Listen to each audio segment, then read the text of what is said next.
Hey.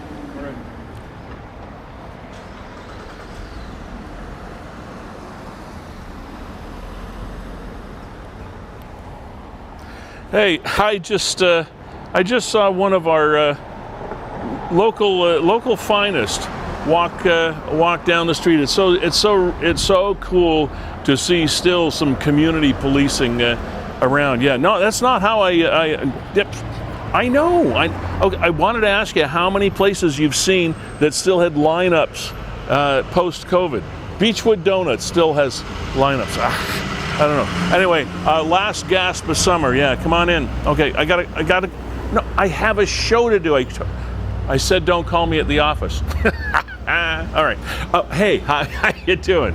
Season 3, episode 37, Niagara 411 Live with Sterry on an absolutely spectacular last gasp of summer day, October the 6th, 2022.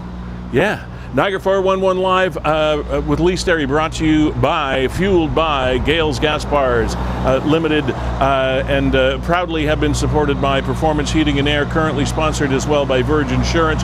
We are going to be positioning ourselves, as per usual, in the, no, not in this noisy truck that's going by, in the lovely Fiddler's Poorhouse Pub and Eatery. So come on in.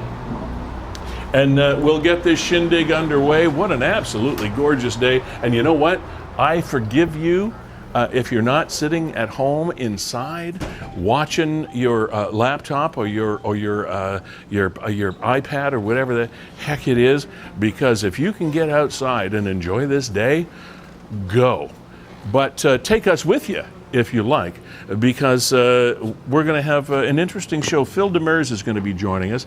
Phil, you might remember, he calls himself, and we refer to him always as the Walrus Whisperer. He's been in the news big time because he and Marineland finally has settled their disputes. We're going to be talking to Phil about that in about 20 minutes or so. Okay, so hang around, and we'll be back with the shoe, a really big shoe, in about 30 seconds. Thanks.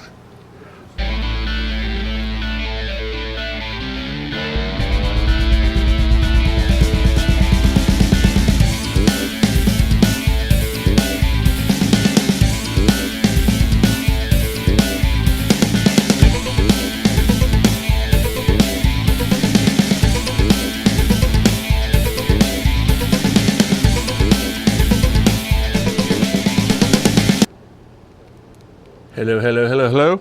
Just got one little more plug-in to do here to get this thing underway. There we go. And ladies and gentlemen, on the right side of your screen, someone we did not acknowledge off the top, but the man behind the camera, the man behind the magic, the creator of history on Facebook streaming, Kevin Jack.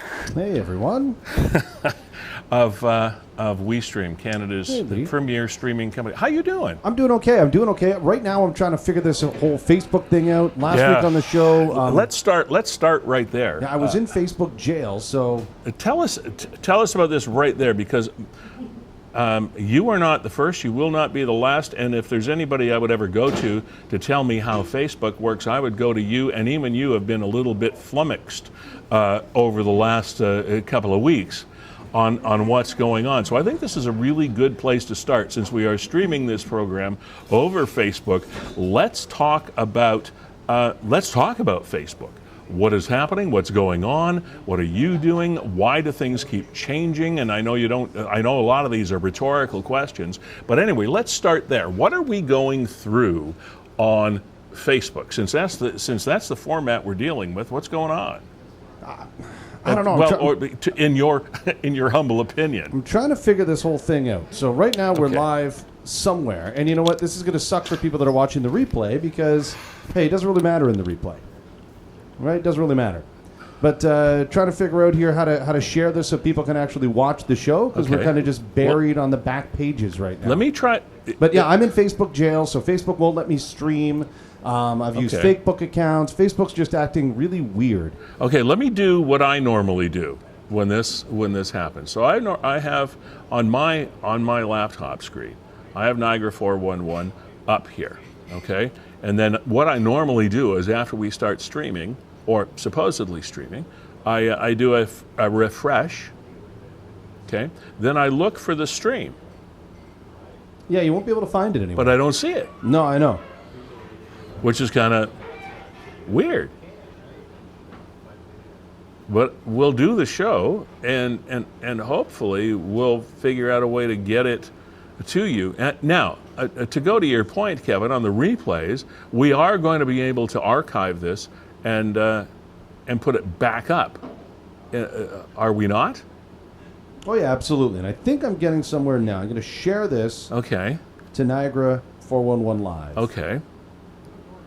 We always wonder where we're going to start this show because there are a number of things always going on in Niagara, because that's what this show is all about. In Niagara, by Niagarans, for Niagarans, and all that stuff. But this is pretty important because we all struggle. How many people have I heard, oh, this Facebook thing is driving me nuts. I can't. And, well, we as so-called media professionals are caught in that same vortex that you are. It's kind of driving us nuts too, because we vowed to bring you this program every week through a certain venue, understanding that venue would continue to exist, and well, maybe not so much. So what do you think? Do I try this again? Well, no, I think we're okay. Okay, let me do the. Yep. So we're live now on Niagara 411. It just looks a little different.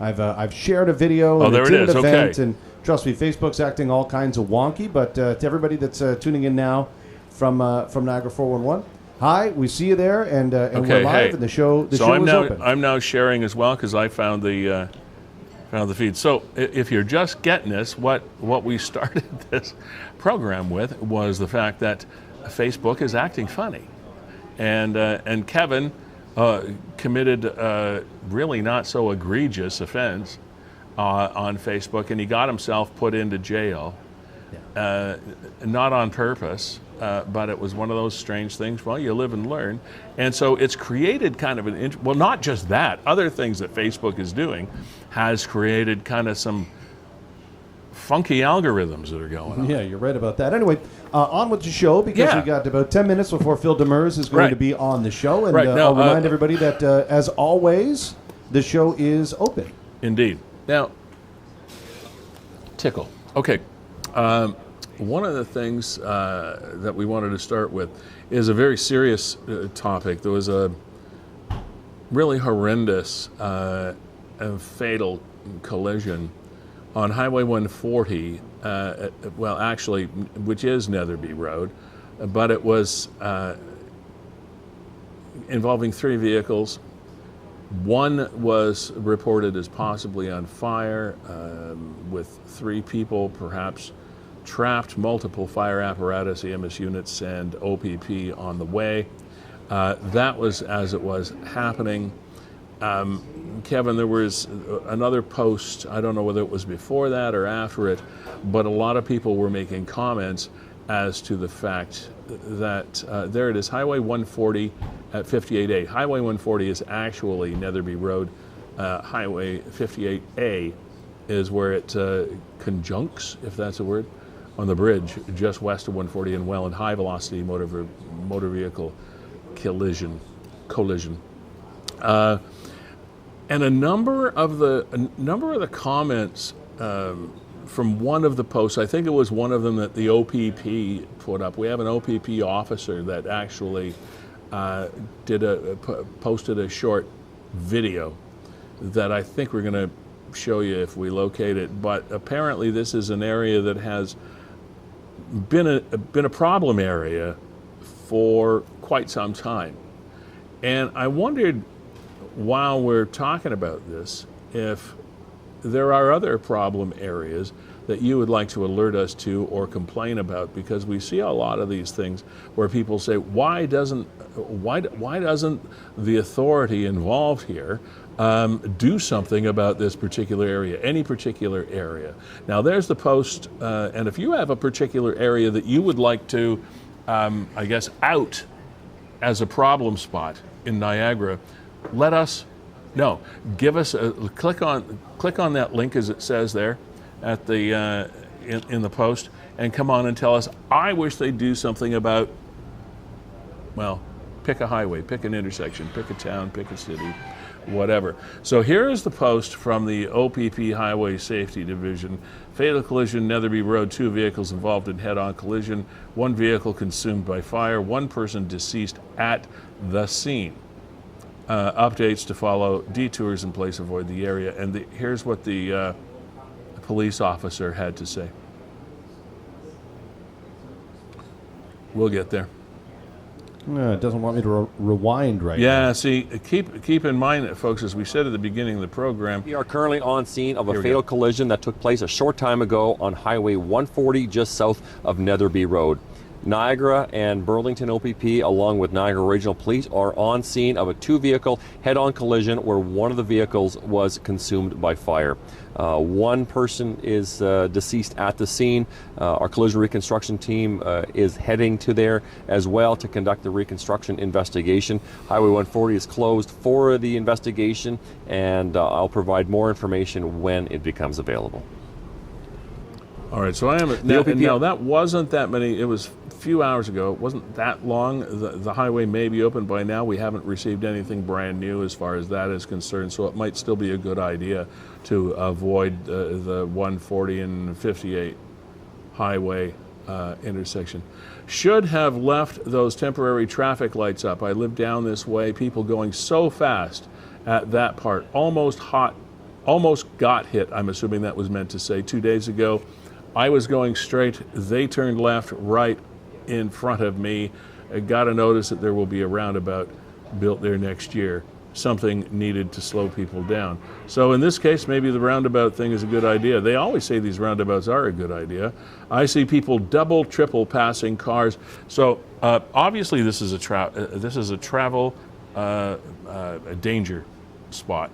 And it seems like a lot of it has to do with speed, because this in particular they called high velocity motor vehicle collision. So that would indicate, of course, that it's something not happening at the speed limit in that particular area. And Kevin, I don't know whether it is volume or whether it's the nature of the vehicles that people are driving that give them the ability to go as fast or make the maneuvers that they make, whether it's the demographics of the driver. I really, and not that I'm saying younger people are more dangerous than older people. I don't know. But it seems that we've got faster cars, faster highways, different kinds of drivers on the roads, and I don't know whether it's volume or a combination of all of those things, but we are experiencing a very, very high level of motor vehicle accidents in southern Ontario and the Greater Toronto area in particular, including Niagara, and it's starting to scare me a little bit, because I've been driving for a long time, and there are times, frankly, Kevin, that, and I bet I've never been nervous behind the wheel of a car, unless it's because of bad weather or bad roads or something like that. But as far as sheer volume and the activity of the other drivers, I have to tell you, there are some times, depending on where and when I am in these particular places, I can't wait to get out of there, because I'm looking out so much for everybody around me that it's certainly not a pleasurable experience. Now, in this instance, could it be that maybe the road needs to be made safer? Like 140. Well, this is what they're saying. They're talking about the roundabout thing, right? I mean, 140 is pretty much a straight shot. You know, if you're on the 140, you're using it to get from Welland to Port Colborne. Hardly anybody stops anywhere in between. So as a result, people want to go 100. They want to go 110, and the road's not designed for that. Yeah. So maybe we should design the road for that. That's how we're using it. So, you know, I mean, there's two ways to look at it. You say, people slow down, or go, well, this is how we're using the road. So maybe the road needs to keep up with our usage. Or maybe they just have to post, as crazy as this sounds, maybe they have to post faster speed limits, because there are people that are traveling faster even though they shouldn't, and then people that are traveling at the speed limit are traveling slower. And these these two elements don't mix, and we end up with issues. So sometimes things can be too slow, as well as they can also be too fast. I don't know. It's a complicated situation, but as that one post said, they're thinking of putting in a roundabout apparently next year, and if that's the case, those do serve to slow traffic down. It's traffic calming. And you mentioned, I mean, lots of accidents and another fatality yesterday. Looks like kind of in the Font Hill area. This was a car versus a motorcycle. Again, another... I mean, the motorcycles always lose, right? It's just... Motorcycles never win these. Highway 20 just before on-ramp to Highway 406, motor vehicle collision, vehicle versus cycle, reports of one person laying on the ground. And again... Yeah, and I mean, there was an update today from the NRP where, in fact, they did confirm that there was a death there. Yeah, here we go. So this is October that same 5th, accident, yesterday, 7:51 of the evening, emergency services personnel responded to a report of a serious collision involving a cycle and a car in Feulled.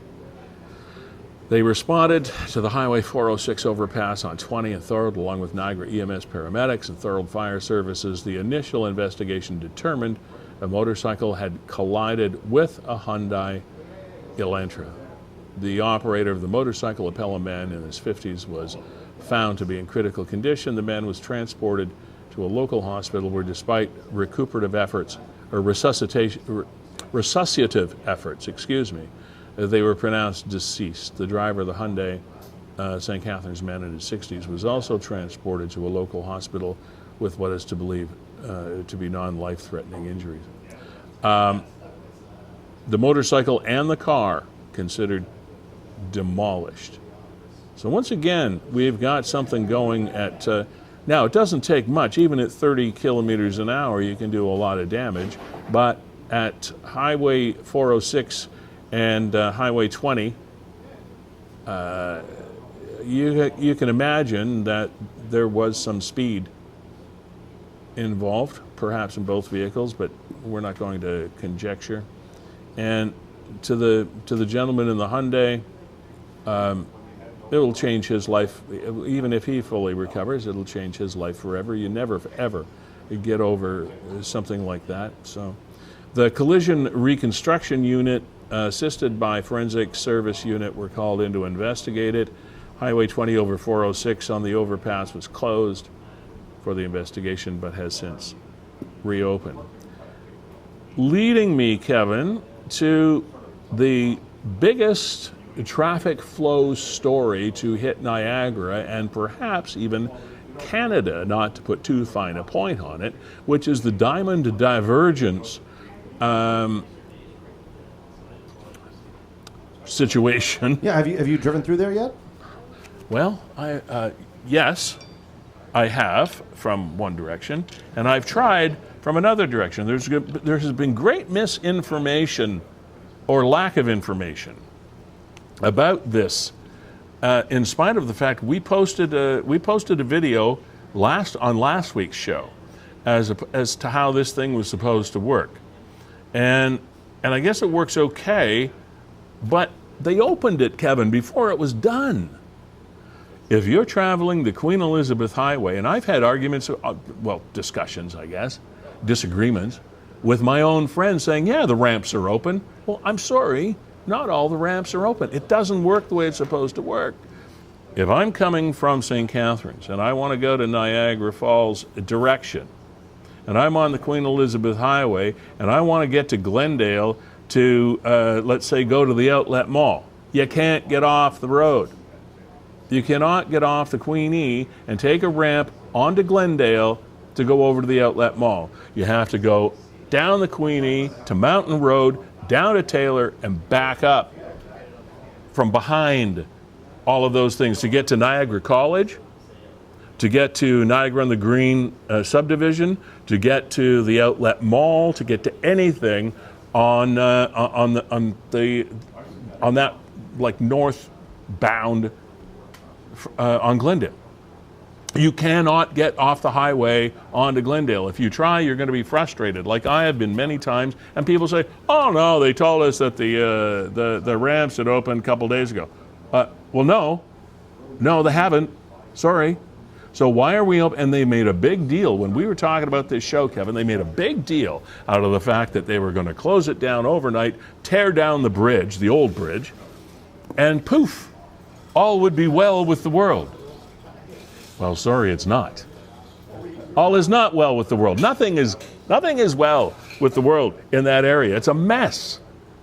Why did they do it that way? Don't open it till it's ready. Just tell us it's going to stay closed. Lack of communication drives me crazy. And that's the worst one yet. Worst one yet. I've had to drive all hither and yon, and hell's going to freeze over before I figure out how it works. Lee, I want to set up our next guest here on the program, and I want to do so by rolling through his Twitter feed. So we've got Phil Demers here in the green room, and I want to bring it back to September 22nd, and this is when we first caught wind that there had been some sort of a settlement, an amicable resolution between Marineland and Phil Demers, but there appears to be a bit of a development, and we can follow along through Twitter. Okay, let's do that. Okay. And of course, as you can see, this was a post through Twitter from CBC News. Phil Demers worked at Marineland for 12 years before becoming an animal activist. You probably know all this stuff already, but just as a re-primer.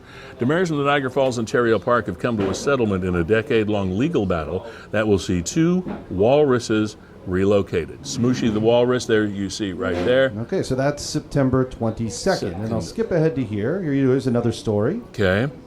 The Marineland whistleblower on settling his $1.5 million lawsuit and reuniting with Smooshy the walrus. Right, September 27th. That's Phil, of course. And he talks about a couple of the criminal appearances, right? Because they were able to get laws changed. So now just, having these animals perform for an audience is illegal, and Marineland continued to do that. So here's an update from Phil on September the 28th. Revisiting Marineland last week and seeing Smooshy the walrus for the first time in a decade was like going back into a nightmare to finish a dream. The park is even more decrepit and cruel than ever. Oh my God. Once we've removed the walruses, we're coming back for the whales and dolphins. I saw a piece of that report, but I didn't see that whole thing. Oh, man. Marineland has, fact, also a post by Phil. Fact, Marineland has until March 21, 23 to move Smooshy, the walrus, and her offspring, Koyuk, to a new facility. Fun fact, that's my birthday. Isn't that ironic? And here we go on September the 28th. Update. Also a post by Phil. The reason I'm reading the obvious is we also do this as a podcast, so for those people that can't read along, it's for those people that are listening. Leave it to Marineland to be in breach. Oh my God, I didn't see this, Kevin. To be in breach of our settlement mere days after our amicable resolution. Looks like we're headed back to court. Their lies will be their demise. Oh no. Phil, hi and welcome to the program. And you can see me, you can hear me? I can see you, I can hear you, and you can do the same, I take it? Yes, I can. Perfectly clear, wonderful. All right, man. Well, welcome back to the show. I thought we would be having some sort of kumbaya celebratory moment, but after going back through your emails, just when you thought it was, to pardon the pun, safe to go back to the water, what's going on? Well, much of the details in Marineland and Ice settlement are, they're not necessarily public knowledge, right? There are fine details to the letter of what. Right. And so you get the gist of what is. So, essentially Marineland dropped their lawsuit against me, and they were looking to face, I would have submitted legal costs in excess of $230,000. So they were looking at having to owe me that over the past decade of their, fictitious lawsuit, which of course I've always maintained has been an entire work of fiction. And so we started to negotiate, and so we came upon an amicable agreement where they would send both walruses to a AZA accredited facility, which is in the U.S. So, for instance, in Canada we have the Canadian Association of Zoos and Aquariums. In the Oh, we had a bit of a freeze. Sorry, we'll get him Just back. dropped him there for a second. Yeah. That happens on occasion. So we'll see if he snaps back, or we got to get him to log on. But it's a real interesting development. Just when we thought that, everything was I wanted good. to go to a substandard facility. I did not want to see her Phil? be bred. Yes. I'm going to interrupt you. Sorry, we had a drop out there. Could we rewind you by about 1 minute, and you can repeat what you said? You said that they dropped the 1.5 million lawsuit. Now, if you could just go on from there, thanks. Sure. So from that moment of them dropping the lawsuit, I gave them an opportunity to resolve this without money, because no one wants to have to pay someone $250,000 and have to face a lot of embarrassment in the news, and especially in the courts, knowing they would full well lose that. And so we came to an agreement, and in the agreement included was a reunion. I was to reunite at Marineland with Smooshy, and this is where they were in breach of the settlement. So everyone needs to be, number one, let it be known that Marineland is legally bound to move those walruses. That is not negotiable unless they want to face my counter lawsuit again. Okay. So the agreement is so my lawsuit doesn't actually get dropped until those walruses are moved. Right. But where they are in breach is when I returned to the park. We had a very firm understanding of how that reunion would go, and Marineland was in complete breach of it. They kept me separated from Smooshy, and as soon as Smooshy actually recognized me and started to make her way towards me, they pulled her away. And there was nothing in our agreement that would have ever allowed for that. I would never have allowed for an agreement to take place in that capacity. So they're in breach. My lawyer doesn't like their chances, so we have to take them back to court in order to for them to have to abide by the terms of our settlement. Okay, so let me ask you a couple of questions here. First of all, paint the picture for us, if you will, of what the environment was like when you were attempting to reunite with Smooshy. What was the environment like? Where was the walrus? Where were you? Yep. Happy to. So as soon as I arrived, they insisted that I would put a mask on for COVID concerns. And now, this isn't even mandated anymore at provincial or even federal level, but here at Marineland, evidently, the concerns for my having COVID, despite the fact that our lawyers had already gone over all the details of what this would be, they changed that. Suddenly there was COVID concerns. And so I had to fight tooth and nail with lawyers that were absentee. Their lawyers weren't even there. So imagine how insulting that would be. Okay. And so so my lawyer was calling back and forth from Toronto, trying to get in touch with their lawyers to say this is not acceptable. And then by the time I finally got into the park, they had roped off a large section around where we were supposed to have our interaction, which was where? Where in Marineland? The dolphin presentation area. If you look where the whales and the dolphins go up in the shallow water across the stadium pool, so closer to the crowd, right. This is where we were supposed to get 30 minutes of a reunion. Okay. They roped this section off entirely, so I couldn't get within 15 feet of it. And I'm looking at it going, this is not part of the agreement. They said, we have concerns for COVID. You can't get close to the animal. Now, I was irate, I have to be honest. It was just so absurd because here I was trying to give Marineland an opportunity to share in the victory, to try to mitigate the damage that all this could have caused them and try to help them embrace a little bit of victory. And here they are, and once again, they revealed themselves as not someone we should be trusting. Phil, it sounds to me, and I don't know how you do it because you've been to hell and back through this thing psychologically, emotionally, and every other way, financially. It sounds to me, and I'm not just saying this because I'm talking to you, because I'm going to ask you another question on the flip side in a second, but it sounds to me like you did everything you could to sort of mend the combative relationship. You were giving them a chance to get out with their reputation intact, which a lot of people wouldn't have done. I'll go even further. I said to them, you go ahead and make whatever joint statement you want. I don't care. I don't, the people know the map. So go ahead and say what you will. And so they put out some joint statement that frankly I barely even read that I approved of. And but again, just to offer you perspective of just how far I was willing to go to let them control the narrative. You can say that it was your decision to move the walruses. Say what you will. I don't care. Yeah. Just as long as the walruses get moved and I get to see her. And we made the agreement and everything else, and they enjoyed the PR, the PR benefits. And then when I went to go be reunited with her, they pulled the rug from underneath me. Okay, so you got within 15 feet of her? Yeah, approximately. Yeah. Okay, and you said that she recognized you. Walruses have that capability after all this time, do they? Well, yeah. So the thing that's anomalous about walruses is, especially in the case of Smooshie and I's relationship, in that I imprinted on her, she thinks I'm her mom, is that that's a defense mechanism of sorts, so that walruses or herd animals that live in hundreds, if not thousands of animals, are able to identify their family members, so particularly their mothers. If you had been So able... she was able to recognize my voice, but there was some confusion. Now, she hasn't heard my voice in 10 years, so she was looking over with the big eyes, and she was looking to come over. And, of course, I should mention that walruses have really terrible eye vision, eyesight, and hers will have been compromised in the last little bit either, too. So she seemed to be more inclined to want to investigate what that sound was, but we could never give her the satisfaction of knowing it was me. She needed to smell my hands.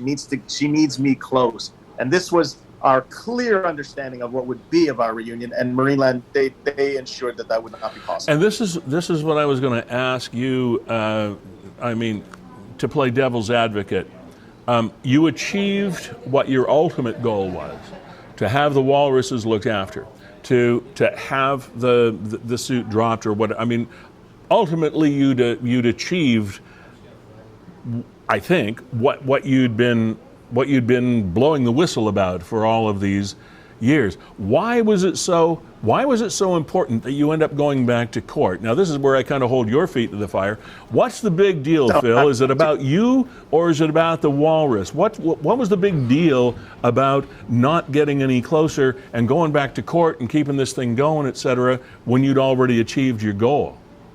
Two things. Number one, I'm not going to let Marineland get off the hook with not playing fair. If they say they're going to do something, you're going to do it. Okay. Number two, well, there's two parts to this. I had to see Smooshie with my own eyes. I had to know she was healthy with my own eyes. Marineland has a history of moving animals that very shortly thereafter die. I might remind you of the 5 whales that they've sent to the Mystic Aquarium, 2 of which have died, 1 of which is on death's door. Yeah, I remember that. I needed to see with my own eyes that she was in fact healthy enough to make the move. And number 2, my legal bills were covered by people. I had multiple crowdfunding campaigns, and it was covered by the people. So when it came down to what is it that I want, what is it that the people want, the people wanted the reunion. The people deserve to see that Smooshie and I have been reunited, because I used what they gave me, the greatest negotiating chip ever, a big old pile of money that would have otherwise had come my way, and the truth. This is what I had to negotiate with. This is what I gave Marineland in order to get what we wanted. They need to make good. It's just the way it's got to be. Phil, and that's a great explanation. I just figured it was one of those holes in the story that we needed to plug to make sure that we understood the whole dynamic that was going on here. Now let me ask you this, and this is, talk about being a conspiracy theorist on my part. Are you sure that walrus was Smooshie? Oh, yeah. There's no question in my mind. 100%, no so doubt that's whatsoever. good. I mean, yeah. Oh no. And frankly, to be fair, she looked pretty good physically. So I was quite pleased. I mean, even if at the end of the day I opt out of forcing Marineland to the terms of their settlement, which I'm not going to, but if I did, sure, there's a lot of satisfaction for me to be able to walk away. You know, maybe Smooshie didn't get to see me, and we didn't get the proximity we wanted. Right. But she looks good, and she's gonna live out her life out of Marineland, and exactly 0 walruses have ever survived Marineland. So, I mean, it's a big win, and I can take a lot of satisfaction. But and Koyuk? I'm not only in here for what I want. I'm also in here for what the will of the people, and that is, and for myself too. I want that reunion, and the people deserve to see that picture. They want to see that picture. I get it, and obviously, this was, I can tell by the passionate way. Not that you have not been passionate in the past, but the passionate way that you're speaking about this. This was almost the pivotal point in the settlement to begin with. It absolutely was, because again, I had to be confident that that we were shipping a healthy walrus. I would hate for them to have, if her health wasn't optimum, then maybe staying in place would have been ideal. I had to know for my absolute self. And number 2 is I didn't trust. I have a difficult time trusting Marineland. Now, my lawyer tried to convince me to trust the process. I had a difficult time trusting them. So I have to see things with my own eyes. It's just the way I am. I need to assess things for myself. I had to go back there. Frankly, it was just one of those things that we argued with up until the 11th hour. I agreed Marineland could be in control of the video camera. They can take the video. They can take the pictures. I said, that's fine. I don't want to make any commercial money off of it. They had to be assured. I said, nobody will have any licensing agreements. Let's agree to that. So we were going to upload the video I did everything You did everything you could here. And in the end, they still rug pulled me. Yeah, and to be honest, now moving forward, I'm a little bit apprehensive to trust that the facility that we agreed upon that they would be bringing them to, that's necessarily still going to be true or not. Whereas I had confidence a month ago, today I'm saying I don't know to trust them even yet. Man, I could spend a couple hours with you. Now, what about the other walrus? Koyuk, is that how it's pronounced? Koyuk, that's her baby. So how's that one doing? Well, we got them both. That's the good news. You know, with inflation and everything else, stealing a walrus wasn't good enough for me. So after 10 years, I needed two walruses. So the good news, and this is the big one, is Koyuk will now be able to live with Smooshy for the very first time in his life. From the moment he was born, he was separated from Smooshy, which has been an inordinately stressful situation for them. So that Smooshy would continue to perform and that Koyuk could perform, but they could never be actually together because you couldn't separate them. And so Marineland separated them immediately. So Koyuk is in an adjacent house, constantly barking in the distance. So while Smooshy's actually out, and I saw this with my own eyes during the reunion, her mind is where's the walrus? Where's my baby? Where's my baby? You can see that their separations very much stressed her and the baby out. So to put them back together, to know that they're actually going to live together for the very first time in 6 months or less, so my birthday, March 21 or less, they have to be moved. That's the big win. I mean, that will complete Smooshy. She'll finally be a completed walrus to be able to live with her own family. Phil, try to help us understand, if it's possible, what the motivation would be for the operators of this facility to separate mother and child for this. Like, what benefit is it to Marineland? Why? Because Smooshy would not go out on stage and perform because she'll always be concerned with the baby. And because the baby's untrained, if you bring the baby out on stage, he might just be curious and wander off. Smooshy is protective of him. She will stay by his side. The trainers will have no influence whatsoever, and Smooshy is a performing animal. She is there so that under the beating sun, she can do sit-ups so that the people across can go like this. Other than that, she has no purpose to be there. So respect in that capacity or any other, throw it out the window. Don't try to rationalize what Marineland does. It's abuse for money, and that's it. Wow. Now, let me move on from the walrus, although it's hard to.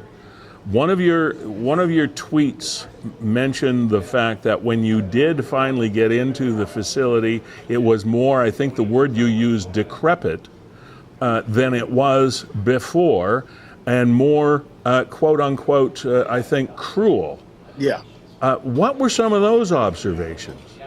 So I haven't actually been in Marineland. Obviously, I've seen footage from above and footage from inside, but to actually be there and to witness and to smell the pungence of that park. Remember, the last time I was there in 2012, I believed the park to be in a terrible condition. So what was the basis of those tweets? That stadium pool is the most vile pool I've ever seen. The dolphins that were stuck in a small pool, 5 of them swimming in a small circle in their own feces, was vile. The fact that Smooshy is separated from her calf and is stressed out every time, that is more cruel than anything you can do. So in every which way, shape, or form that I walked back, hoping to see some level of improvement, none. The pool is decrepit, disgusting, and frankly, every animal at Marineland is compromised and going downhill, and it's getting worse by the second. So did they do marine shows? I was at Marineland years ago when it was in its heyday, et cetera. Now, did they do shows with these animals still around that pool?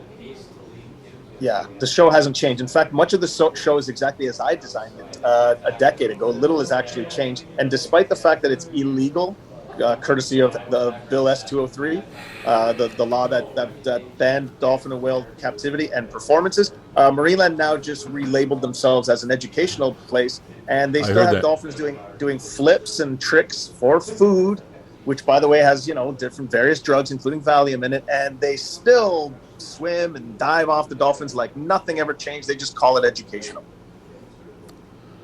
And we hear, and we still hear all of the media campaigns and the promotion campaigns. Everybody loves Marineland. I mean, it's one of the most. You don't hear it on TV anymore. The TV, they haven't got the budget for TV commercials anymore. Those are done. Lee, do you mind if I just hop in here? I don't mind at all. I'm still flabbergasted by this story, Phil. And I after all these years, I thought, welcome to my world. And you thought, as I thought, that finally maybe some closure and you can move on with your life. And and I gave them that benefit. I'll tell you something. The worst experience of the entirety of this thing is every year giving myself starting to feel giving myself a reprieve from it all, thinking this might be done, and every time they drag me right back in. It looked like my legal bills might be done by now. I'm looking at another court date and a motion at $25,000. Phil, I was thinking $25,000. Way in. Oh, that's what it'll cost me. Yeah, when we saw that story come out that had been resolved amicably, I actually thought, okay, the passing of John Holler, we've got a new regime in there. Maybe they're taking a look at their business operations a little differently now, and it doesn't appear that's the case. What I want to know, Phil, is you and your team have made some incredible strides since 2012 in fighting for and actually getting laws changed. Where do we stand right now in Ontario or in Canada when it comes to marine animals and mammals in captivity? Can you kind of tell us where we stand right now? So currently, Marineland cannot breed, export, or import any dolphin, whale, or porpoises.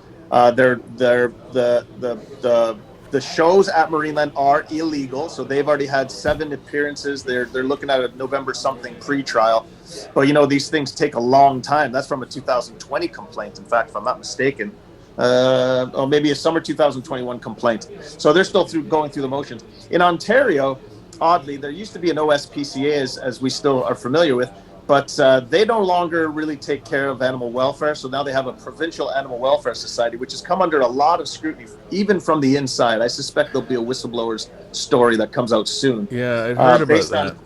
Based on how not transparent they are and how they keep allowing for certain facilities to get away with it. So Marineland is still under what's called constant inspection by the Provincial Animal Welfare Society. They don't call it an investigation.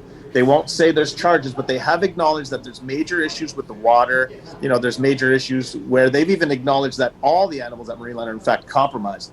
So the sad reality is, at a political level, provincially especially, and to a certain extent here in the city, there's very little will to actually do anything to Marineland. There just isn't any will. It's just not there. Federally, there was will. I mean, there was a time when they wanted to see some progress. Yeah.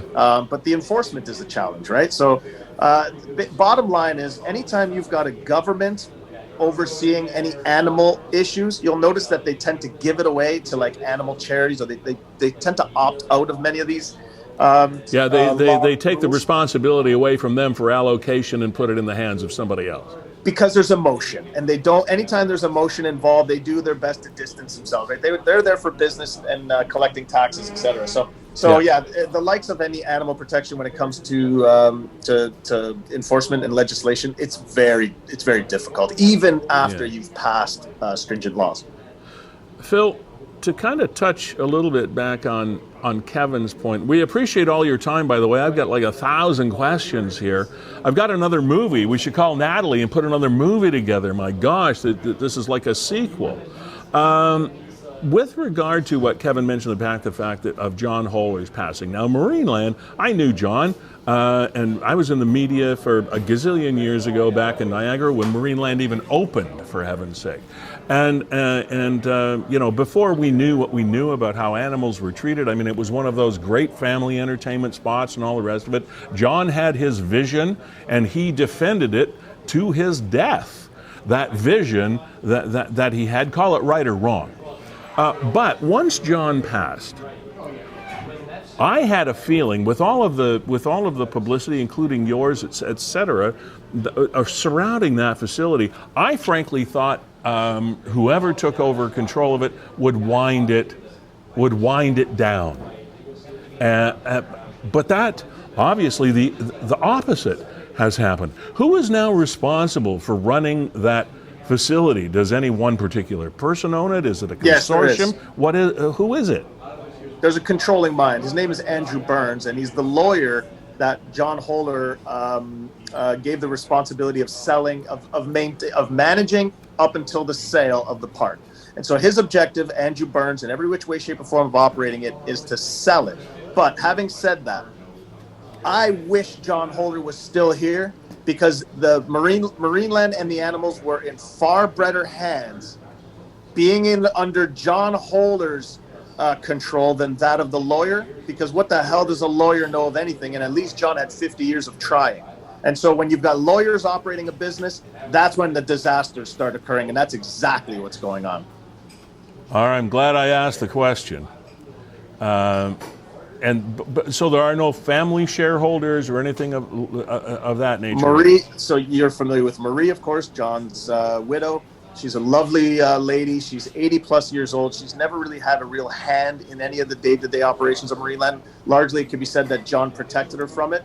In the same capacity, John has protected her in any involvement in moving the business along. And so she is just sitting idly by while whatever it is that's happening. Frankly, I'm not even sure she knows exactly the extent of which things are happening.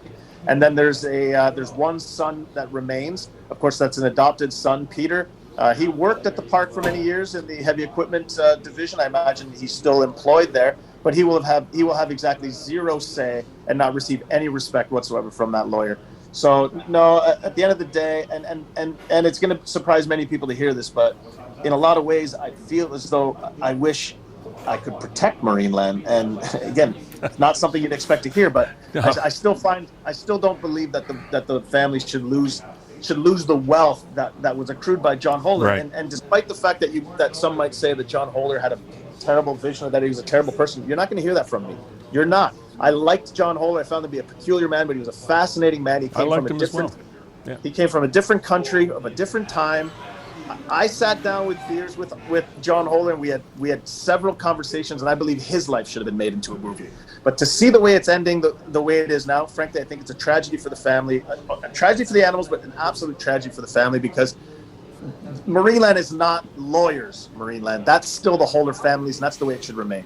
Phil Demers, thank you so much for spending so much of your time with us today. I was hoping that we could discuss some kumbaya kind of closure. That was not to be, but we'll chat again. And man, I'm kind of speechless, which is unusual for me. But anyway, I'll just say simply once again, thanks for being here and sort of shining a light again and clarifying a lot of these things for us. My pleasure. We'll do it again soon. Yep. Thanks, Phil. Okay, cheers. Well, welcome back to Niagara. Here is another thing that I don't think we have to follow up anything on that story than we've already done, so we'll just move on. This was something that was,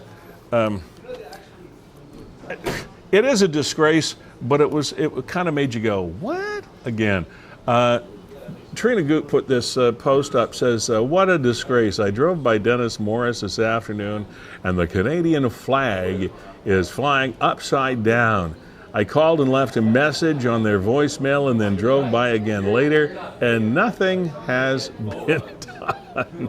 So there's Dennis Morris just off Glen Ridge and the flag is upside down. Now, Kevin, I ask you, and I don't remember from my high school days, whose responsibility was it to put the flag up at the school? Is it a student or a group of students, I wonder, or whatever, that decided they'd just do some sort of prank? That's how it strikes me. It strikes me as a prank. I don't know. I'd say it's just an oversight. You think so? Yeah, I think so. You know, you just attach the wrong grommet to the wrong grommet? Yeah, once you pull the cord down and then, you know, things get turned around and you start hoisting it back up and next thing you know, it's, reminiscent of the Jays World Series appearances, right? Didn't they do that? They They came out of the World Series with the flag upside down. Yeah. I haven't been by. I mean, I'm assuming they've corrected it, but if anybody's been by and can let us know.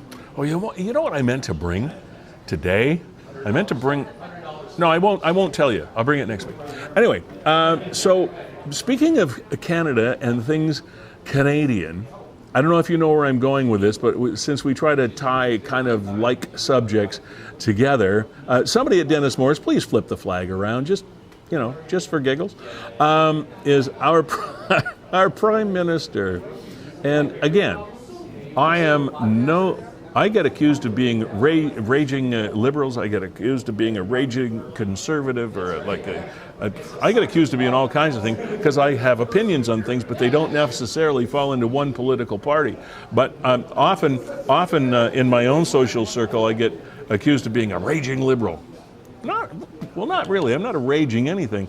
I've voted for all these different kind of political parties. So just because I'm doing this piece right now doesn't mean I'm supporting anybody in particular, except for the fact that it just is another indication that when you are, especially a world leader like our Prime Minister, whether you like him or whether you don't, you can't win, right? They either call you too contrived or too scripted or too something, or he's not really a real person. Well, then when he does something like he's a real person, he gets slammed for that too. So, and maybe it was just a photo op, I don't know. But even if it was, who cares? I wouldn't want to do what this dude did. There's our Prime Minister, and where is it he is again, Kevin? I forget where he is. He's somewhere in Quebec, and I think it's the highest bungee jump he's in all of 200 Canada. feet or something like that. So that's sort of my choice. Watch him, and he actually got a wet head. He got that nice hair all wet. I wouldn't do this. Would you do it? I don't think so. Now here we go. Let's watch this video again. He's got the Sarnia dinner jacket on, eh? Yeah, it was his new flannel shirt. Yeah. Okay, now here he goes. He's going to dip his head in. Poof! In the. Drop in a tea bag. All right, now, is this really? Now, if you're they call the President of the United States leader of the free world. Well, if you go down maybe 2 or 3 steps to, they call it the G7 or the whatever it is. The Canadian Prime Minister, regardless of who it is, would kind of qualify as one of the leaders of the free world, or we'd like to think that it's that way. Is that something? I can't get over his head going in the water. Is that something a Prime Minister should do? Like, is his security detail from the RCMP saying, Mr. Trudeau, Mr. Prime Minister, this is not a good idea. But I don't know whether but there he goes. Now, he received a lot of criticism for that. Is that criticism justifiable? Is it here I am saying as if I'm a teenager or something, but I got to stop using that word. Yeah, we were talking about this on the show. But is this before. good or bad? Is this to be championed or is this to be criticized? Unfortunately, it's both. We all beg for politicians that are real people instead of just robots spewing out the rhetoric. But then as soon as they are real people, they get criticized for it. You're singing karaoke, you're bungee jumping, just as everybody would do. And speaking of politics, we do have a municipal election coming up. We do. And this show is wide open to everybody. And I noticed that one of the candidates in Feulled, James Simons, who's a friend of the program, has hopped in the green room. So I'm not sure if he wants to talk his campaigning, if he wants to talk about the Toolbox project, but let's welcome him onto the program. Yeah. James Simons is with us once again. Hey, James, welcome back to the show. Good to have you. Thanks for having me, Lee. It's good to see both of you guys again, and it's been a while.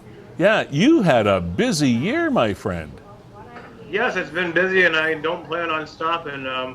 Doing some campaigning right now as I'm a candidate for the Feulled election, and my work won't stop there. I will continue to serve as the Toolbox president and continue to serve as a counselor for the constituents of Feulled, I will not stop. Now, you were also, and help me, I don't have the exact terminology, but were you not also a parade marshal or for a cause or something recently? Help me. I had the opportunity to walk in Team Alberta for the Canada Summer Games. Right. What an awesome experience. I carried the torch prior to that, so I've been very busy. What was that experience like? Unbelievable, something I will never forget. Just meeting people from all over Canada. It was just very exciting, very fun. Yesterday I was on the bus on the way home, and a Brock student, international student, he's like, "You are my boss for the games. You are very nice to me." He's like, "Do you remember me?" And I'm like, "Yeah." Once I had seen him, I remembered him, and it was just really actually quite cool. James, there have been people say that I would never run for politics because I can do more for my community as a private citizen than I could do as a politician, because it's sometimes easier to get things done, as you have done, on your own outside the political arena. So what motivated you to run for council? Ever since I was a young age, I've mentioned this before, my parents, once I was able to watch TV, it's still a 6 o'clock ritual at my house. We sit in front of the TV and we watch CH News. In the morning we listen to the radio, we find out what's going on and how it's going to impact us and how we can make a difference. I've just always been interested in politics since a very young age. Talking with my grandpa at Christmas, that was one of the rules. We never talked politics with my grandpa at Christmas because you would spend 3 or 4 hours talking with grandpa about politics. Yeah. So why now, though? I ran the last time and I was not successful. Unfortunately, I was campaigning for others. I had previously campaigned in elections, so I kind of stayed in that mode. So this time I've sat on the TCAG board, saved the Santa Claus Parade 2018, been more active, and I think I'm ready now. And I see the city is growing, but we also need to have proper direction and proper infrastructure and such.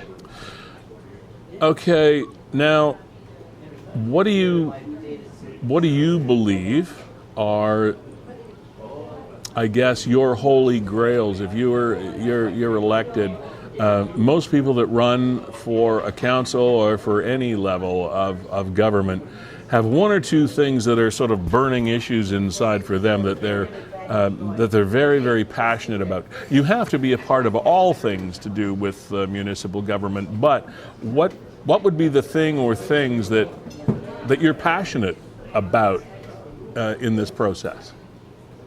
Seeing more affordable housing or seniors housing. There's not very much in Feulled, and that's something that needs to be addressed with the increased rise in poverty and the increase in inflation.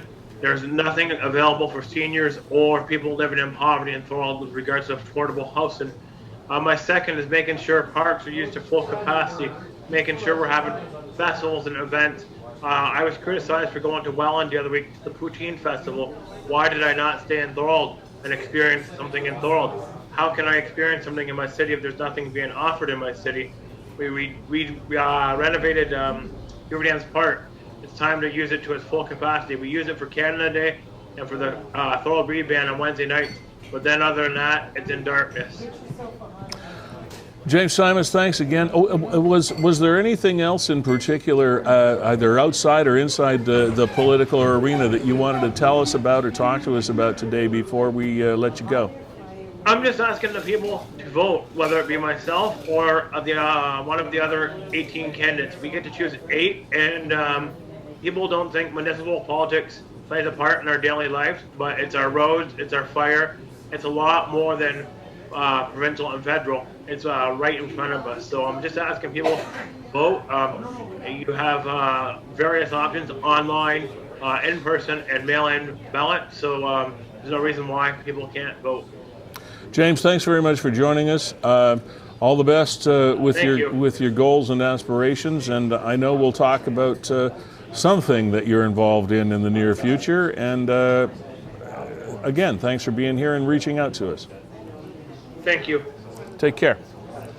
Kevin, I wanted to make this incredibly clear, and we'll get to that story that you popped up there in a moment, is the fact that we did not reach out to James to come onto this program.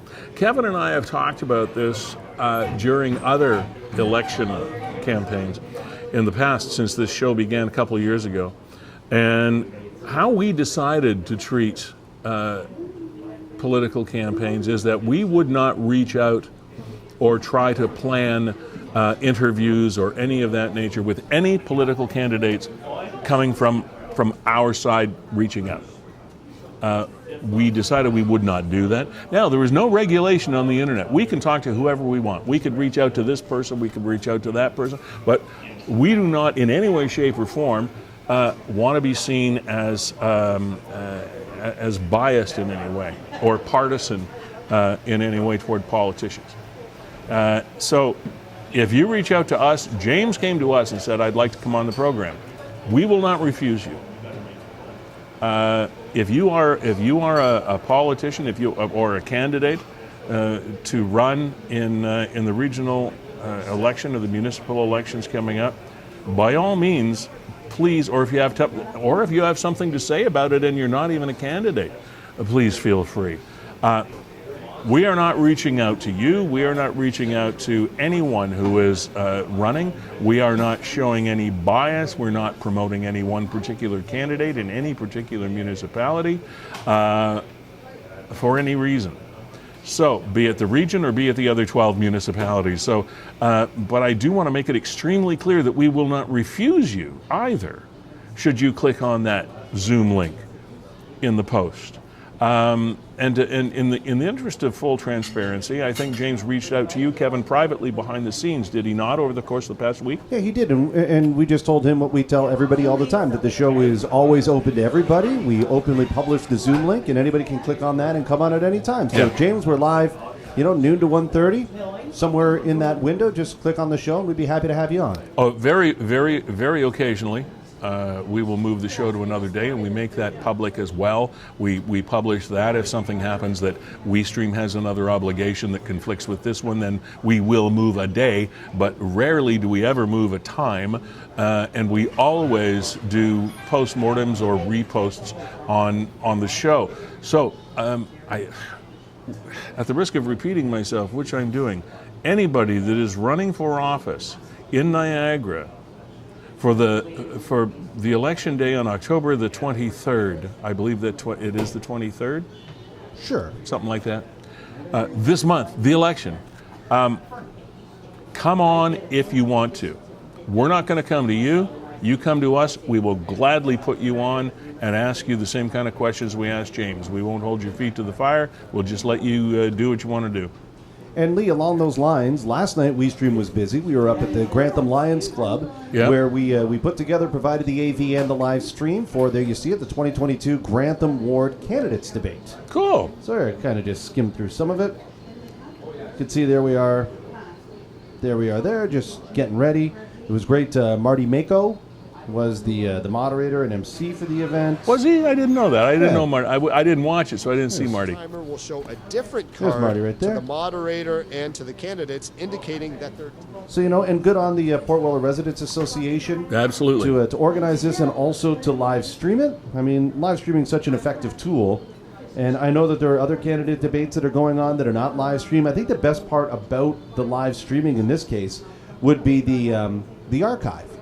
Right, I mean, there were 200 people last night, and here's Councillor Don Dodge seeking re-election. Next to her is Bill Phillips, and also Bob Romeo and Steve Wachowski. I think I'm getting it wrong. Sounds about right. Yeah, but see, anybody now in Grantham Ward, if they want to know who the candidates are, what they stand for on various topics, they can go back and watch this live stream anytime, because it's archived forever. And these are for those that are watching, these are the kinds of things that WeeStream does, and it's not like just setting a camera up and going, let's go live on Facebook. There are a lot of things involved here It's like doing a professional television program that you would see on any of your news or major networks, only it's streamed and it's done extremely well with high quality, and that's what my partner Kevin. Yeah, thank you. Yeah, we provided the big screens in there so people in the audience could see the questions. The panelists had a confidence monitor, they call it. So yeah, we're quite proud of the performance that we put on last night, providing all the microphones and everything just to get this job done for the Port Willa Residents Association and the people Good of job. St. Catharines. Good job. And in this day of multimedia, one of the things that I had to mention is I was watching a national news network, which shall go unnamed, but there was a coverage of a media conference / meeting between officials of Hockey Canada as well as politicians and others that were talking to them about the scandals that were going on and the slush fund that they'd found that had been used ostensibly to settle sexual assault cases and things of that nature. Well, that is a very, very big topic. Even the Prime Minister has weighed in it and said Hockey Canada is handling it totally wrong. They got to fix it within, and they should make some major structural changes, etc. So we haven't heard the end of that story. My point being is, I thought the coverage of it and the way that this meeting was covered was amateurish at best. And this is one of Canada's national networks where people get paid an awful lot of money to present these events to people, and Kevin, it didn't come across very, very well. And this is a big topic. You're a hockey person as well, and I was sort of getting there. The Hockey Canada story is a very, very big one. It's one that we're not going to change the world here on our Niagara-based Niagara 411 Live with Lee Sterry program. However, I think we need to touch base on and things that are of interest to Niagarans, and of course, hockey is a big, big deal in this country. It's something. It's a flag around which Canadians rally many, many times a year. There's so many tournaments and so many players and so many leagues and so much emotional and financial investment in the grassroots as well as professional hockey world in this country. Now, me not being a great big hockey fan, I still recognize the impact of that sport in this country. Kevin, you're much closer to it than I. The Hockey Canada people got very, very defensive over the last 24 hours, to the point that we're not going to change our management structure, we're not going to change our people, everything that we did was justifiable, etc. They've lost almost all of their major sponsors in the last 24 hours. Tim Hortons, General Motors, Canadian Tire dropped out today. Another major name, which I can't remember. What do you think about the impact of this story? And I know it's not Niagara focused, but it's of Niagara interest. Yeah, it just reeks of an old man pounding his shoes into the ground saying, I will not change. I mean, we've all had to change, Lee. The jokes that I told 20 years ago aren't funny anymore. The punchlines are offensive. Yeah. I don't know why they don't understand that at the top, that maybe it's just time to move on. You know, I mean, people say that, what is it, the snake is led by the head, right? And you're the head, so it's probably time to chop the head off. Yeah. And, unfortunately, there probably are some good people in that organization that probably have been doing good work for many years that may lose their job over this, but it's probably justifiable. Somebody has to fall on their sword. It's time to move on, and the resistance is bringing us to where we are, where all these sponsors are saying, okay, fine, if you're not going to change, and we're going to change. Yeah. And we're no longer supporting you. And it'll be tough to rebuild that confidence. And as you know, organizations like that, require lots of money. There's an opportunity for lots of sponsorship dollars to roll in. And if you just all of a sudden turn your back to that on what, your refusal to adapt, the inability to recognize your errors, it's just... It's really strange. People have often said the best offense is a good defense. In this case, defense is probably the last tactic that should be taken by Hockey Canada. But that seems to be the stance that they're in. They're throwing up fences of defense. Yeah, they seem to, as opposed to progression of the management. They don't get it. I don't understand the defiance. It's a little odd. While we're talking sponsors, I want to acknowledge once again the people that have supported this program since its inception almost, and the main people to who we tip our cap is Gales Gas Bars Limited. Jessica Friesen and her gang do incredible work here, and important because it is local, and they support so many local causes and do so much for their community as well as their employees. The first and probably only living wage, well, I know it's the only petroleum living wage organization in the province of Ontario. And they were the first people in Niagara to say, hey, we want to be part of that living wage group and make sure that the people that work for us can actually come close to affording a good life for themselves and their community. So that is awesome. A rainbow registered company as well, which is very groundbreaking here, the province, the country, even in the world, as that matter. And what that means is that people of all ilks, all stripes, and sexual orientations, etc., are safe, whether they be employees or customers of Gales here in Niagara. And again, just an indication of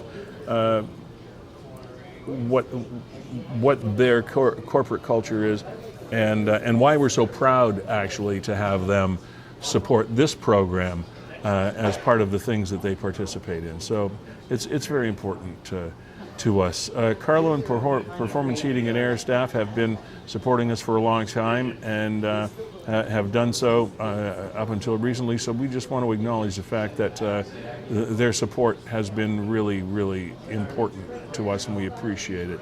Verge Insurance Group, I know you guys are busy, but we got to get you on to talk. But we haven't had you on in a while. But Mark Shirk and Blake Shirk, this company goes back many years. You can do the Googling yourself. Again, a Niagara born and bred company, and for all of your any and all insurance needs.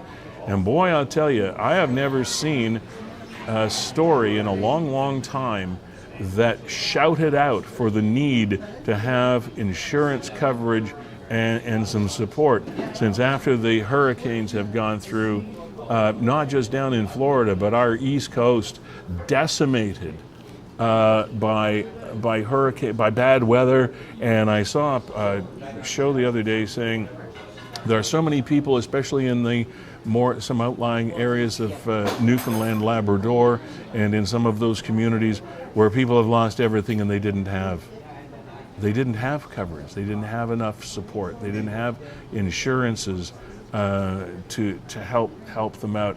And we're very lucky from that perspective. So far, we've been lucky in Niagara, the fact that we don't suffer. We have some weather events, but we don't suffer those massive extremes that some of the places in North America do. And for that, I count ourselves lucky. But you never know with this whole climate change thing when we could be suffering the slings and arrows of crazy weather. So anyway, I just mentioned that because that report last night caused me great concern. There were people that had lived their entire lives in communities, and everything is gone. And they have no way to get it back. Nobody's going to write them an insurance check because they said, they asked this person, why didn't you have insurance? Well, we were deciding between food on the table and insurance, so we decided food on the table was more important. Lee, wow, it's very impactful, Kevin. It's very sad. Bang on. It's yeah. And then you know what's going to happen. The government has initiated a $300 million support and aid package, and people are going to say, "Oh, we're spending all this money." Well, what if it was you?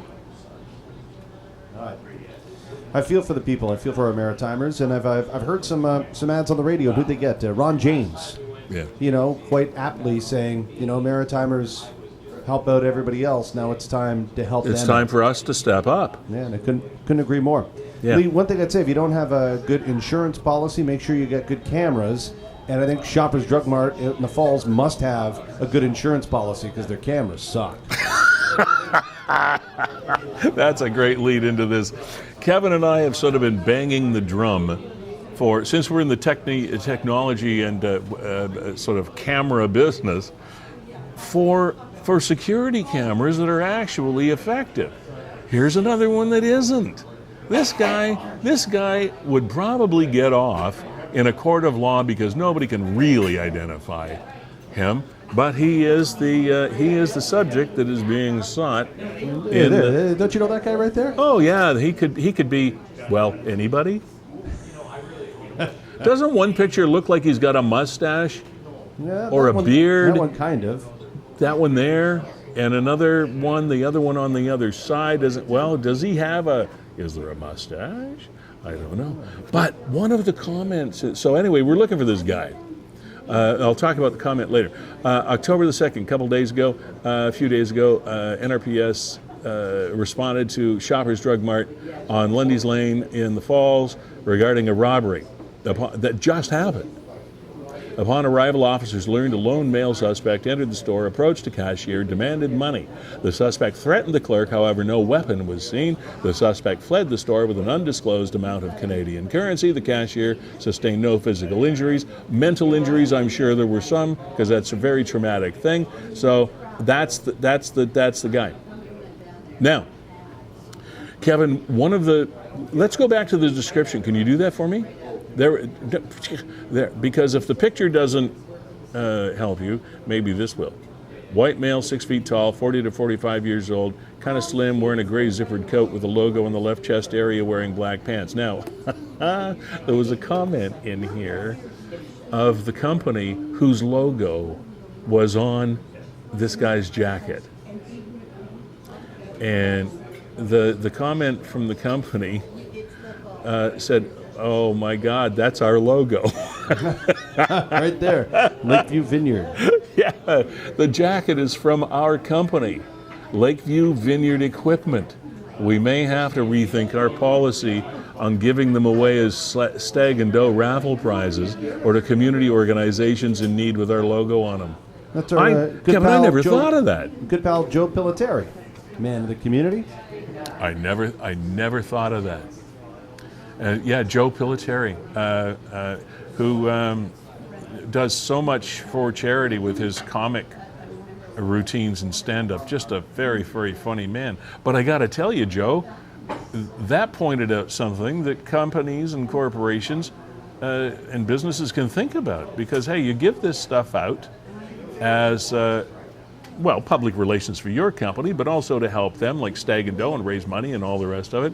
And what if the dude or dudette uses this, wears it during the commitment of nefarious activity? Your logo is front and center.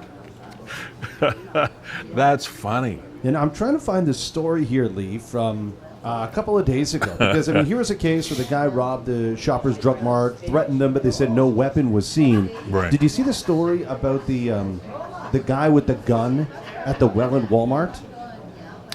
Vaguely. I think I scooted across it. I'm not totally, I have to admit, I'm not totally simpatico with the story. So somebody reported that there was somebody in the Welland Walmart, right there on Primeway or whatever it's called. Yeah. And he had a gun. Okay. So police responded, and all over the internet, they're like, why are there like a dozen cruisers at the Walmart? Right. And it turned out to be a lighter. Now, I don't know whether it was a lighter that was shaped like a gun. I've seen those before. Yeah, there are lighters that are shaped like guns. But there are all kinds of things that are shaped like guns. Well, there probably shouldn't be. There are probably guns shaped like lighters as well, but who knows? Yeah, probably shouldn't be. That was an interesting one. And then here's something, Lee. You talk about the bad cameras. Yeah. And I don't know if this is good or bad, but it's a terrible story, and you had it on your list of things to touch on about the Feulled sex assault suspect. Yeah. At the Melswart Park there, right on Lake Gibson. It's a terribly disturbing story, and the police have released this sketch. Okay, so and again, that sketch is clearer than some of the surveillance cameras that we have seen. There's the suspect in a sexual assault investigation. So far, at least as of this hour that we are aware of, there has been no identification of that person in the story. The background of the story, Kev, is the fact that the NRPS still investigating, of course. This event happened on September the 21st, about 5:30 in the afternoon. So we're talking daylight. If you could put that back up on the screen, that would be awesome, Kev. It is up on the screen. See, talk about being a creature of habit. He's got me conditioned. Yeah, so I flipped it on the wrong side. Here you go, Lee. No, it's okay. Don't flip it back. I'm gonna get vertigo. Anyway, in all seriousness, investigating the circumstances surrounding a sexual assault that occurred on the 21st, 5:30 in the afternoon, along a hiking trail associated with the Mel Swart Lake Gibson Conservative Park. You know, you can see it when you're driving by there in the 406 all the time, in Feulled. Detectives have enlisted the assistance of a forensic artist with the Ontario PP. The forensic artist has met with the victim, and together they have created this composite sketch of the suspect, described as male, white, and just give me another little scroll there if you would, because I don't want to do it from memory. 5'11", 200 to 220 pounds, so he's kind of muscular, kind of heavy set, 30 to 40 years of age, with brown eyes and tan, got some freckles on his face, light brown short hair and a mustache, clean cut, well groomed, wearing a charcoal gray hooded sweatshirt with an unknown white logo over the left side chest area and white drawstrings in the hood. This is pretty good memory from the victim, because a lot of times it's pretty hard to remember things when you've been traumatized like that, and wearing blue jeans. The sexual assault was interrupted, when a woman and her daughter, who were, Kevin, once again, sorry buddy, I need you to just scroll that up a little bit. There you go, thanks. Who were using the trail, happened to walk up. Prior to the interruption, the suspect called the victim the name, this is the strange part, called out the name Maggie numerous times. Well, the victim's name is not Maggie. Detectives believe, though, the name may have relevance to the suspect. The adult woman who interrupted the sexual assault has not yet come forward, and detectives are urging her to do so. I would think so. Anyone with information is asked to contact detectives, of course, at the usual numbers, 905-688-4111, and be put in touch. Members of the public who wish to provide information anonymously, of course, can always contact one of the greatest organizations, in my opinion, ever put together, and that is Crime Stoppers. Crime Stoppers of Niagara online, or you can call them 1-800-222-TIPS. 1-800-222-TIPS. Crime Stoppers offers cash rewards to persons who contact the program with information that leads to an arrest. So there you go. That's very, very disturbing. Someone out in broad daylight, 5:30 p.m. September, so you know it's not dark yet, on an open public hiking, walking, running, recreation trail, and luckily someone else was in the area that found it possible to disrupt the event from progressing any further, thank God. And this fellow, as they said, well-groomed person, well-dressed, I mean, for the environment and the area and the weather, et cetera, of the time, just what you would think of as sort of a, here's that word again, kind of a normal guy. And this woman is traumatized. So that's the person. One would think it's somebody local. I don't know where their vehicle would be or whatever, because they were obviously on foot as well.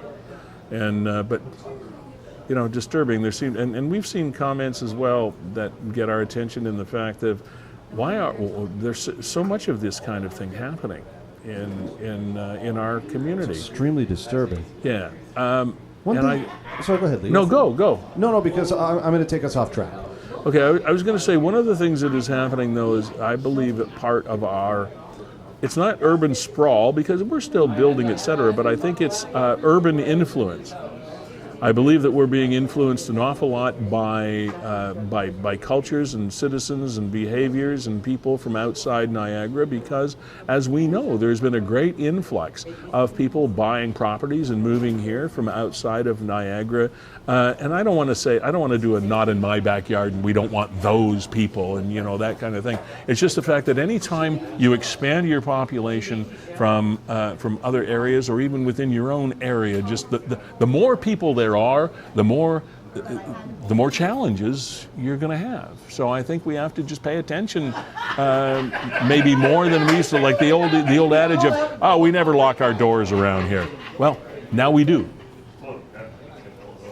No, and Lee, just the one thing, and I said that, you know, this is going to take us off track. That's okay. I'd rather get off this track, frankly. Yeah, I mean, we don't see police sketches too often, but did you notice that the police sketch artist signed it? He signed it. I found that odd. Yeah. I think that's normal. No. Does it give it or is authenticity? It? Have they been signed in the past and we just never noticed? That's what I'm wondering, but it struck me But it's as almost odd. like this is going to be a thing someday, a picture someday. It struck me as odd, but hopefully we can get a lead or something, you know. Something Maybe they comes of have it, to. Maybe there is some regulation that stipulates that it has to be authenticated by the person that did the. I don't know, but I've never noticed it before. That doesn't mean it wasn't there before. We just happen to notice it on this one. No, crazy. All right, Lee, getting ready to wrap up a show here. I know this picture's a little too big, but we're going to be featuring the music of Mel Monaco. Oh, Mel Monaco and friends. And Mel Monaco is putting on a New Year's Eve bash with one of our good friends, David Green. David Green. And there you go, 6 to 10 p.m. event, $60 a tickets. Performances by Mel Monaco, Danny Z, and David Green. And where is it? Where is it happening? Oh, gosh. Where am I now, Lee? I don't know, Kevin. Oh, God. We've gone off the grid. Yeah, pretty much here. Let's see if I can get that back. So to repeat where we started, Facebook, as you know, anybody that's been on Facebook for any length of time at all, experiences changes now and then. Sometimes in security issues, sometimes in protocols, sometimes in algorithms, and sometimes in just unexplained ways. Well, that kind of happened to us at the beginning of the program because Kevin made an innocent post on a post of his own wife a week or so ago. And he ended up, I think it's quite funny for somebody that's supposed to know what he's doing. Facebook jail. Ended up in Facebook jail. So it's made it really difficult at times to navigate through this, through the waters of Facebook. But it's actually at the Performing Arts Center, just down the street. Yeah, 6 p.m. cocktail, 7 p.m. show. All right. And we're going to be featuring her song called Let's Do This. And apparently she's got a new song dropping tomorrow. So if people want to check out Mel Monaco's YouTube page. We talked about our great sponsors. If you are interested in being a sponsor of the program, we only have a maximum of 4. And so we've got one open and like 1.5, kind of like 2. So if you have an interest, Kevin, how do they contact you as executive producer of the program? Because we can give you proper stats, great numbers, great prices, etc. on being a sponsor of this show. How do they find you? Yeah, easiest way is probably just to drop a comment in the video that you're watching right now. Just leave us a comment because we generally review them all, or just track me down on Facebook. You can either look for WeeStream, but if you get in touch with Nick at Niagara 411, he'll forward that along to us. So any of the traditional ways that you think would work to get us, they all work. Okay, I want to thank Phil Demers, the subject of a wonderful movie done by Natalie B. Bow called Walrus and the Whistleblower. Of course, a trainer and employee of Marineland for well over a decade. He calls himself the Walrus Whisperer, and we always think of Phil as that.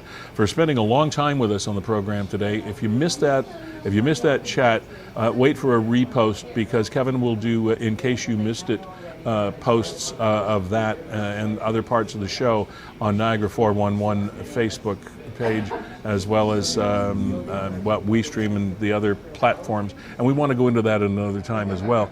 But Phil, thanks for being here. Unfortunately, the story continued. And to all of you that have been a part of the show, thank you. And to Nick at Niagara 411, hi Nick's mom, we haven't done that in a while. Gales Gas Bars Limited and past support from Performance Heating and Air, thank you. Also to Verge Insurance, just super to have you on board. Dave McParian and all his great staff here at Fiddler's Poorhouse, thank you as always for being our gracious hosts. And also, this is probably my last gasp of the summer straw from Beau Chapeau in Niagara-on-the-Lake. We're changing seasons. You need hats. Another hat, whatever the variety. Queen Street, downtown, Niagara-on-the-Lake, Beau Chapeau is the place to be. Mel Monaco is going to be playing us off the stage. I hope you guys have a great Thursday, Friday, and a super and happy Thanksgiving. We'll see you in a week. Cheers.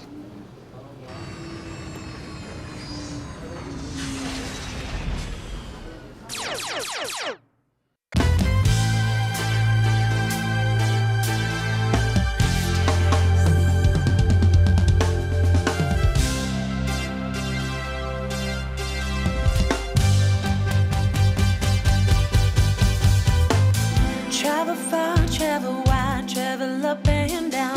Travel thinking I knew what I was doing, making a sound, but it doesn't bear consequence.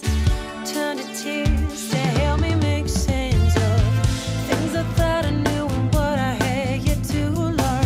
Things about and what I've been well learned. Wrapped around but only I can see the past, future, present, all on me.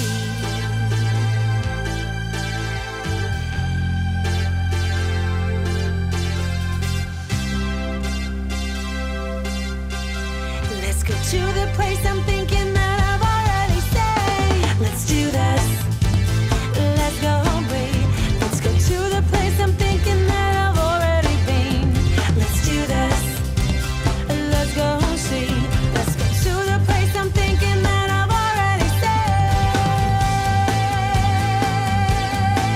Whoa,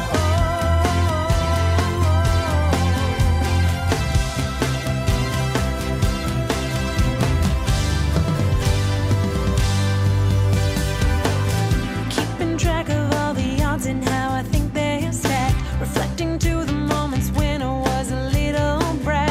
Parallel universe got a hold on me. Miss you kidding yourself, you can't trick three. It doesn't help when you fool the person you've become. It's like having weak in the greater total sum of the numbers that you add up. It doesn't matter if you end on top. Let's do this. Let's go breathe. Let's go to the place I'm thinking that I've already been. Let's do this. Let's go see. Let's go to the place I'm thinking that I've already stayed. Constellations speckled across the sky. Don't question beauty, never wonder why. Wonder why. Constellations speckled across the sky. Don't question beauty, never wonder why. Wonder why.